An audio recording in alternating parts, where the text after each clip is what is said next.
Good morning, everyone. Let's pray first. Ama namin Diyos na makapangyarihan sa lahat, maraming salamat po sa umagang ito. Naginising mo po kami at binigyan niyo po kami ng lakas na kami po ay makapunta rito, that we can come here to worship you, to praise you, to meet you, Lord. Salamat po, Panginoon. Pinupuri ka po namin, pinapasalamatan at humingi po kami ng tawad kung ano man po ang nagawa, naisip po namin na hindi nakakalugod sa iyo. Patawarin mo po kami, Panginoon. Tulungan mo po kami laging magkaroon ng malinis na puso na laging nakatuon sa iyo ang aming puso at isip at ang aming paglilingkod po ay maging magandang aroma sa iyong paanan, Lord. Help us to learn your words today. At ikaw po ang tumulong sa amin na maunawaan mo po ang gusto mo ng message para sa bawat isa sa amin, sa aming devotion. Thank you, Lord. We praise you. We give you all the glory. In Jesus' name, amen.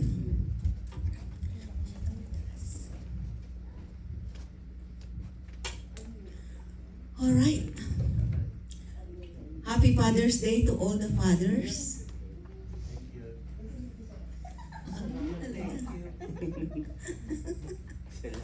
Hindi nadinig ng ibang fathers.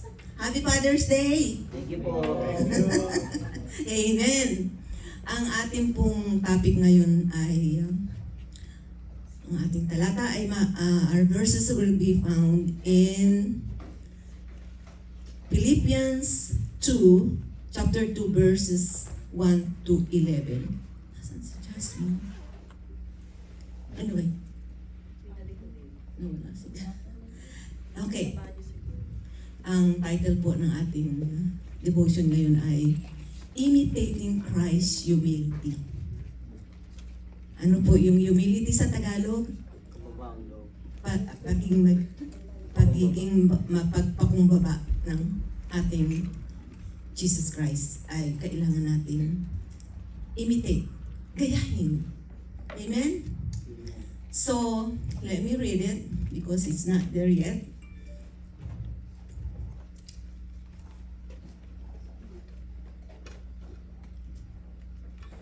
In verse 1, if you have any encouragement from being united with Christ, if any comfort from His love, if any fellowship with the Spirit, if any tenderness and compassion, then make my joy complete by being like-minded, having the same love, being one in spirit and purpose. Sana may Tagalog ano. Anyway, ang sabi po dito, kung ikaw ay mayroong encouragement from being united with Jesus Christ, if any comfort from His love, if any fellowship with the Spirit, if any tenderness and compassion, then make my joy complete by being like-minded, having the same love, being one in spirit and purpose. Tayo po, lalo na po itong mga nasa praise and worship team,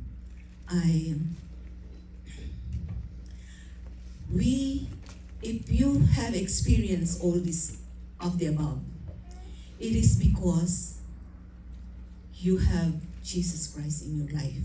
Amen? Ma-experience mo lang yun eh.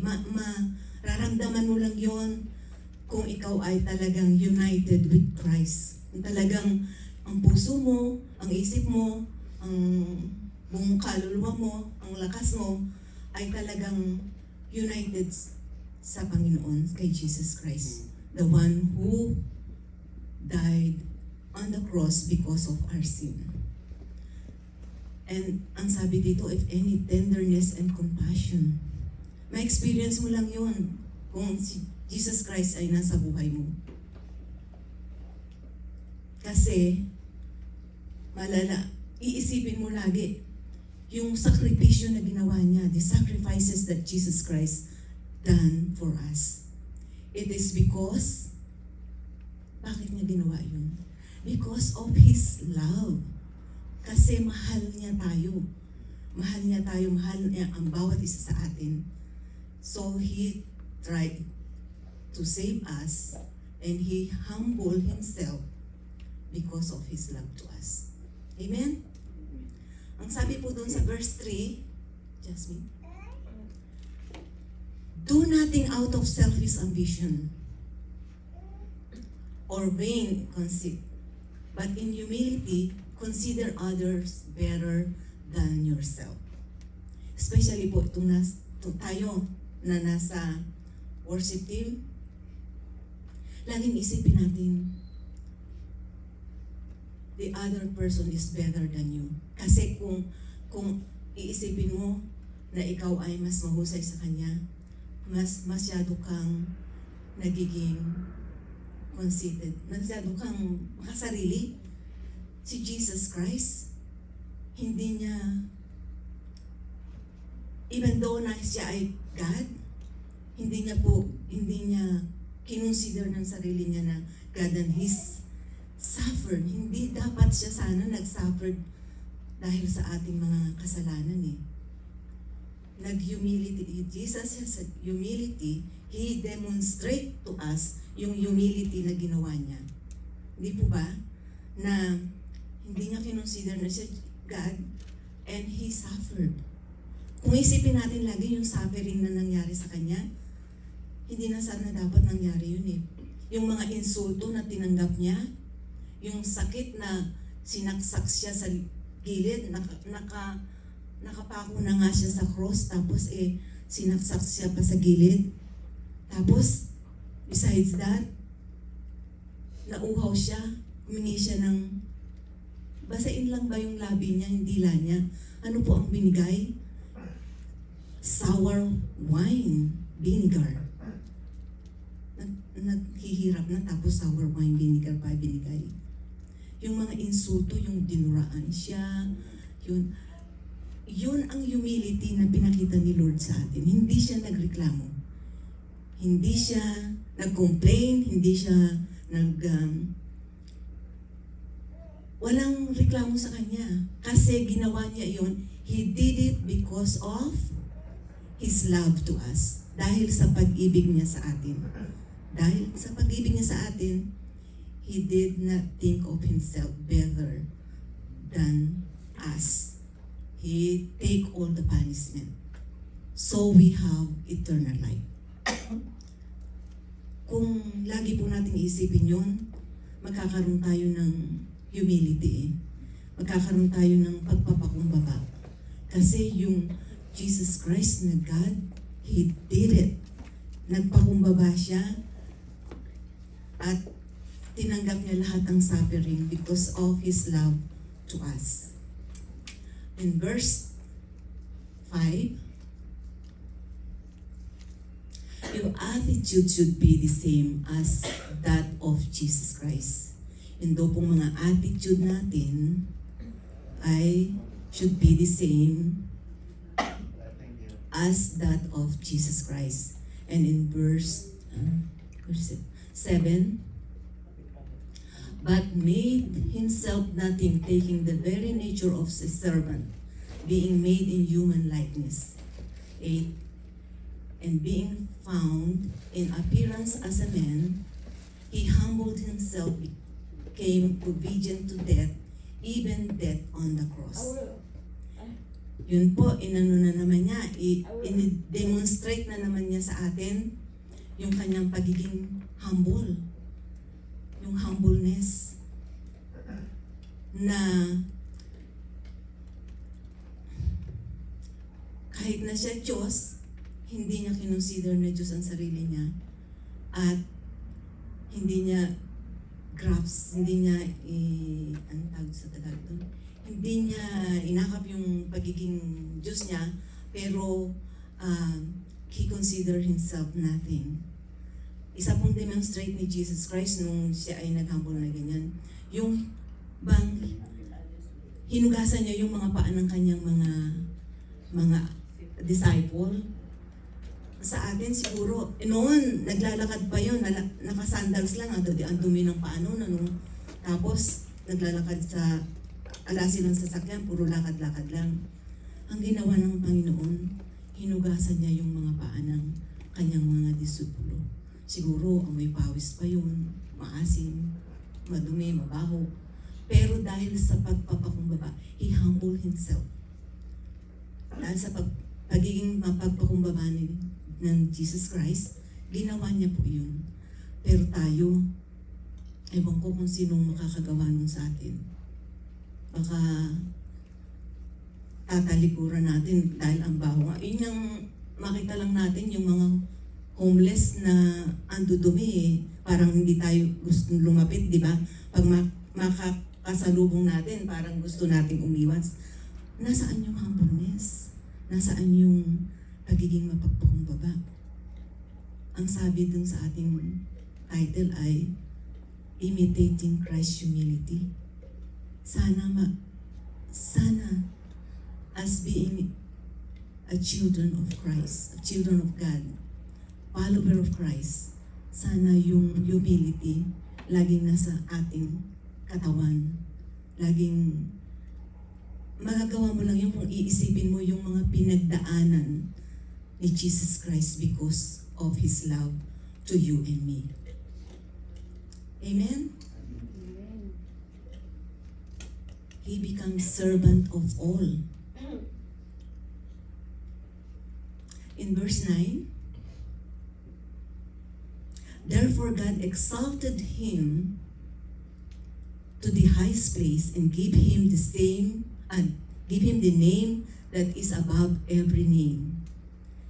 And verse 10, that at the name of Jesus Christ, at the name of Jesus Christ, every knee shall bow in heaven and on earth and under the earth. And in verse 10,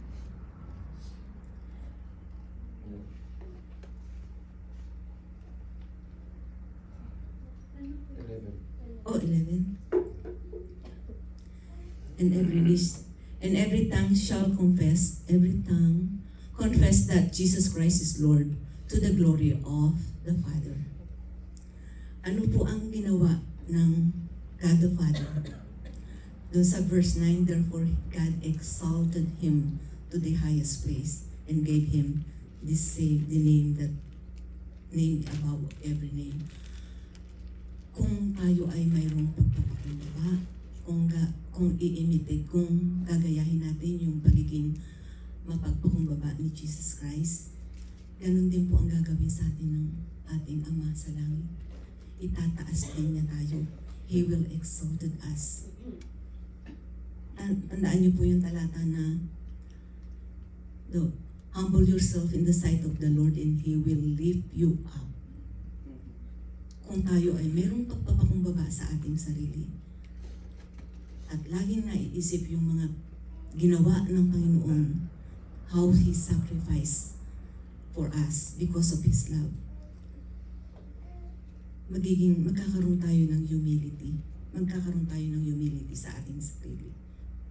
Amen? Yun po ang challenge sa atin ngayong umaga na always consider yourself. Lagi mong consider others better than yourself. Lagi mong i-consider yung iba ay mas mahusay sa'yo, mas magaling sa'yo, mas mabait sa'yo, para magkaroon ka ng humbleness. Hindi po ba? Yun ang inuutos ng Panginoon. Kung gagayahin natin siya, si Lord ginawa yun, si Jesus Christ. Jesus Christ pa, God pa, pero nagawa niya yun. If you and I want to be like Jesus Christ, we need to be completely obedient to God. With humility, with humbleness. Kailangan natin magkaroon ng complete obedient to God with humility and humbleness. We need to have willingness to sacrifice some of our time for Him as a sign of gratitude of what He has done for you and me. Sign ng gratitude, ng pagpapasalamat natin, ng pagtingin ng utang na loob sa ginawa niya. Imagine po natin, hindi tayo mapupunta sa impyerno na habang buhay doon na maghihirap. Totoo po na may impyerno. There is hell. Dahil sa ginawa niya, dahil sa humility and humbleness and sacrifices na ginawa niya, we are not going there. Hindi tayo pupunta doon. Kaya kailangan, suklian naman natin yung kanyang ginawa. Magkaroon naman tayo ng time sa kanya. Spend time. Ang hinihingi lang niya po ay if you really love Him, if you really love what He did for you, have compassion like He has. Yun ang hinihingi po niya. Respect, have respect with one another, and love Him like a real follower of Christ. Mahalin mo siya na talagang tagasunod ng ating Panginoong Hesukristo. Yung obedient natin sa Kanya. Yung obedient niyo sa inyong, yung mga nagtatrabaho dito, di ba? Yung obedient niyo sa mga boss ninyo. Nakikita natin ninyo kung yung mga na under sa inyo ay sumusunod sa mga inuutos nyo. Mas lalo pa sana na tayo sumunod sa Panginoon. Kasi siya ang lahat may hawak. Siya ang may control ng lahat ng bagay. Kaya tayo nakakapagtrabaho, binibigyan tayo ng lakas. Kaya tayo nakakapagtrabaho, binibigyan tayo ng wisdom how to do our work. Kaya tayo nagkakatrabaho, pagpunta natin sa trabaho, pinoprotektahan niya tayo. Binibigyan niya tayo ng kalusugan. Tapos ang hinihingi lang po niya sa atin yung araw ng linggo. Yun lang po ang hinihingi niya sa atin. Yun yung isang araw ng linggo, hindi pa eh. Noong pong ako'y, nasabi ko na ito nung nag-preach ako na, when I was young, yung sa ang parents ko, how strict they are, the whole Sunday is for the Lord. Pagkatapos ng Sunday, maglalakad ka sa bukid, pupunta ka, mag-reach out ka sa mga bata doon na tuturuan mo ng tungkol sa Panginoon. Kaya tayo dito, oras lang po eh. Oras lang, hindi pa half day nga eh. Pagkatapos yung the rest of the day is ours again. Kinukuha na naman natin. Hinihiling lang ng Panginoon para sa Kanya yung araw niya is Sunday. That is His Sunday. Pero kung minsan importante pa sa atin yung mga bagay na nakakahiya sa harap ng Panginoon. Importante pa. Ginagawa nating importante. Hindi siya importante sa ating buhay. So, sana, I hope and pray that you got encouraged by the example of Jesus Christ. Yung in-exhibit niya na example, yung ginawa niya na example. Because a true believer, followers of Jesus Christ is not selfish or conceited. Hindi po selfish or conceited. A humble Christian think about how others feels, not just how he or she feels. Hindi po makasarili, hindi yung puro sarili lang niya iniisip.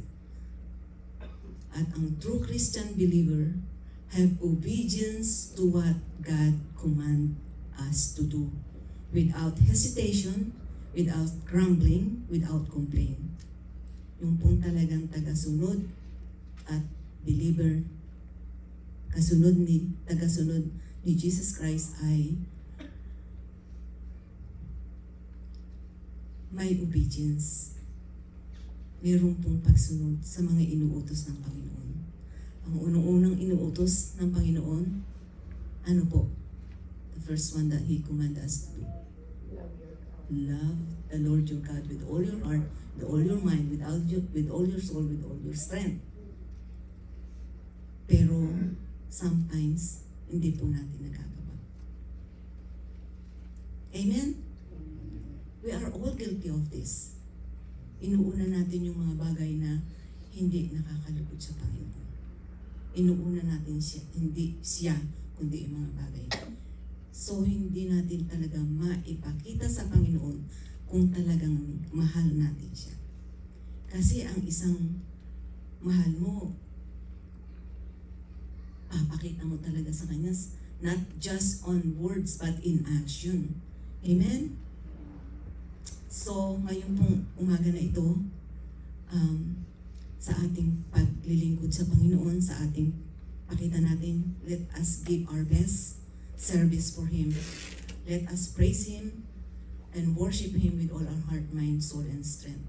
Let us show that we are really in love with Him. Talagang mahal natin siya.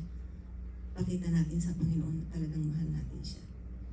By giving up ourselves, kalimutan natin yung sarili natin at follow His example. Gayahin po natin yung example na ginawa ng Panginoon ni Jesus Christ with humility, with humbleness. At itinaas siya, ngayon He's sitting on the right hand side of the Father. Amen? Let's be serious servant of God. No more half-cooked, lukewarm. Seryosohin po natin kasi nakikita na natin ang sign talaga na malapit na siyang dumating. Kailangan ready tayong humarap sa Kanya. Lagi akong tinatakot. My mom and dad, this is how serious they are. Laging sinasabi niya, lalo na kung linggo, paano kung dumating si Lord, saan ka natagpuan? Hindi po ba? Paano kung dumating si Lord, saan ka matatagpuan? Iyon ang sinasabi. Paano kung dumating si Lord, ang pinapakinggan mo? Noon, radyo lang eh. Paano kung dumating si Lord, pinapakinggan mo sa radyo kung ano-ano, yung mga kanta daw na parang, yung The Beatles, para daw mga nagtatatakbong kabayo. Sabi niya, ganyan po ka-stricto nung araw. Yung di ka man lang pwedeng makinig ng mga kanta na, mga songs, worldly songs. Paano kung dumating si Lord, nasa isang lugar ka, kinuha na yung mga Kanya na iwang ka. Kasi, yung ginagawa mo, hindi nakakalugod sa Panginoon. Yun po ang challenge sa atin. Yun po ang challenge sa atin. We have to be really serious in our relationship with the Lord. Amen? So, sana po ay nagkaroon tayo ng encouragement to our devotion today. At sana, lagi nating isipin na talagang mahal tayo ni Jesus Christ because He suffered even to that death hanggang sa namatay siya sa krus dahil sa atin. Amen? Pastor, you wanna close?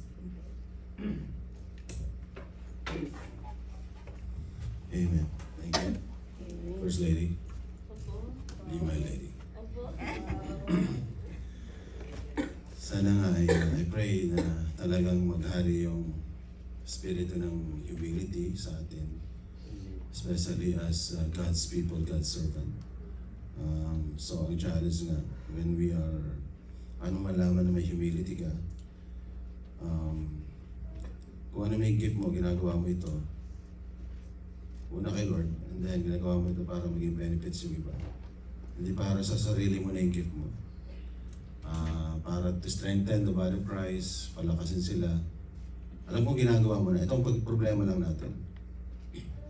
Pag na-develop na, nag-improve tayo, gumaling ng kumanta, gumaling ng tumugtog, gumaling ng sumayaw, ay hindi naman siguro. Gusto gumaling na. Gusto natin gumaling ang music ministry, gumaling ang tugtugan, kantahan. Ito nagiging problema. Kinukuha natin yung glory na nakakalimot. Kumbaga, ang taong may humility, ito lagi dapat sasabihin. Because of the Lord. Si Lord ang nagbigay ng regalo ko, ng regalong ito, ng gift na to. I thank Him. Dapat lahat ng meron ka, yung taong may humility, wala tayong may ipagmamalaki dito. Whatever that we have, ito ay pinagkatiwala lamang sa atin ni Lord. So i-practice natin, every time na, ba, naging magaling na tayong kumanta, nag-improve ka na, lagi mong sabihin, all glory to God. Yun dapat i-practice natin. We should practice that. Huwag mong kukuhanin yung glory. Bakit? Kasi si Jesus, siya yung pinakamagaling sa lahat. May gagaling pa ba sa kanya? Nagpagaling siya. Gumawa siya ng himala, nagpalaya siya ng mga espiritu. Bumuhay ng patay, wala nang gagaling sa kanya. Pero ang iniisip pa rin niya, hindi sarili niya, yung iba. Hanggang sa kamatayan nga, ibibigay niya ang buhay niya para sa atin. So ganito pa, no? Ito kasing problema. So lahat binibigyan mo ng glory kay Lord. Handa ka ba hanggang kamatayan? Hindi ka ba magsasawa? Say amen yung nagsasawa ng gumising ng maaga. Gising ba ako kayo? Dapat hindi tayo magsasawa, tuloy-tuloy lang ho tayo. Amen? Dapat ay, let's command our soul, katulad ng devotion ko rin, let's command our soul to praise the Lord. Kahit inaantok ka, pagod ka, pero you are here to serve Him until the end. Habang buhay, maglilingkod ka kay Lord. At pagkaisahin niya ang ating espiritu, na nagpapakumbaba tayo, may espiritu ng humility, dahil ginagawa mo ito para sa Kanya at gusto mong maging pagpapala para sa iba. Amen? So let's all stand up.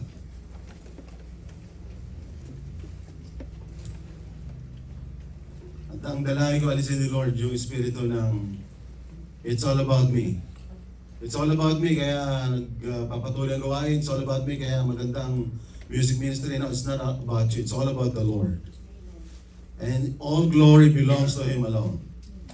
And you praise Him always.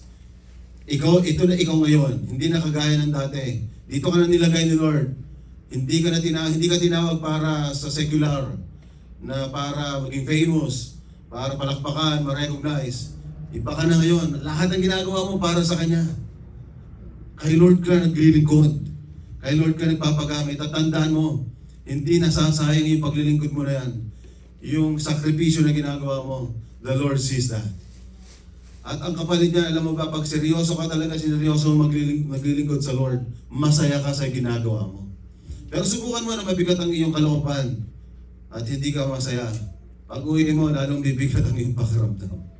Yung mabigat yung pakiramdam mo, inaantok ka dito, pag uwi mo, lalo ka pang inantok. Kasaklap naman ho yung pagkagising mo pag gano'n. So dalangin ko, let's fix our eyes on Jesus right now. Let's bow our heads. It's all about you, Lord. We are here for you, O God. The reason why we are here is for you alone. Kung may hindi tama sa espiritu namin, itama niyo po. I-rebuke niyo kami. Kung nakafocus kami sa sarili namin, kung may pagmamalaki, alisin niyo po ito sa buhay namin sa sandaling ito sa pangalan ni Jesus. Lord, lahat ng ginagawa namin, sabihin dapat namin, ginagawa namin ito para sa inyo. Hindi namin kailangan na kami ay mapalakpakan, mapapurihan ng tao.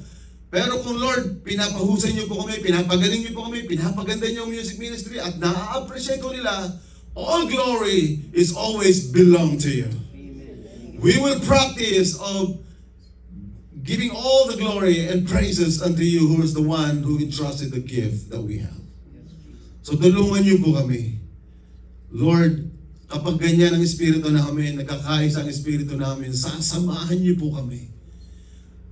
Hindi ang espiritu ang mararamdaman ng mga tao. Espiritu namin ang mararamdaman ng mga tao, kundi ang espiritu, ang banal na espiritu, the Holy Spirit would move in this place while we are worshiping you.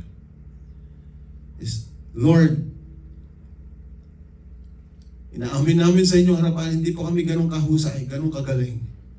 Pero Lord, you can use our life to touch lives, to transform lives. You can use us sa magitan ng music ministry. Na ang mga tao sa pag-aawitan, Lord, lalapit sila sa inyo. Sasamba sila sa inyo ng buong puso. At tunay na sila ay tutuon lamang sa inyo, hindi po sa sino man na nakatayo sa harapan, kundi nakatingin sila kay Jesus. Na si Jesus lamang ho ang kailangan nila sa kanilang buhay. Kaya Lord, magsisimula po sa amin sa music ministry na nandito ngayon. Ibaba niyo po kami at kayo ang maitaas, Lord. Huwag po makita ang kami, kundi kayo po ang makita sa aming buhay. At nang sa Lord, lahat ng dadalo dito sa lugar na ito, mapapagpala, they would be blessed. In our worship, it would become a genuine, a true worship before you, Lord God. So dalangin ko po, Lord, ano man yung nasa isip namin na gumugulo, mga iniintindi namin, ialis niyo po right now in the name of Jesus. We rebuke all the works of the enemy, all the works of Satan in this place. In Jesus' name, we rebuke that right now in the name of Jesus. Espiritu ng walang gana sa paglilingkod, espiritu ng katambaran sa paglilingkod sa inyo, espiritu ng anumang gawa ng kaway, winawaksin namin sa lugar na ito sa pangalan ni Jesus. Espiritu ng pagmamalaki, espiritu ng pagmamataas, espiritu ng kayabangan, walang lugar sa buhay namin sa pangalan ni Jesus. Sa pangalan ni Jesus, pasiglahin mo ang aming kaluluwa. Pasiglahin mo ang aming espiritu ngayong umaga to worship you in spirit and in truth in the name of Jesus. Lord God, it's all about you, it's not about us, Lord. We want you to be the center and be the focus of our worship today. Hindi po ang sino man natatayo, kundi kayo lamang, Lord, na makapangyarihan sa lahat.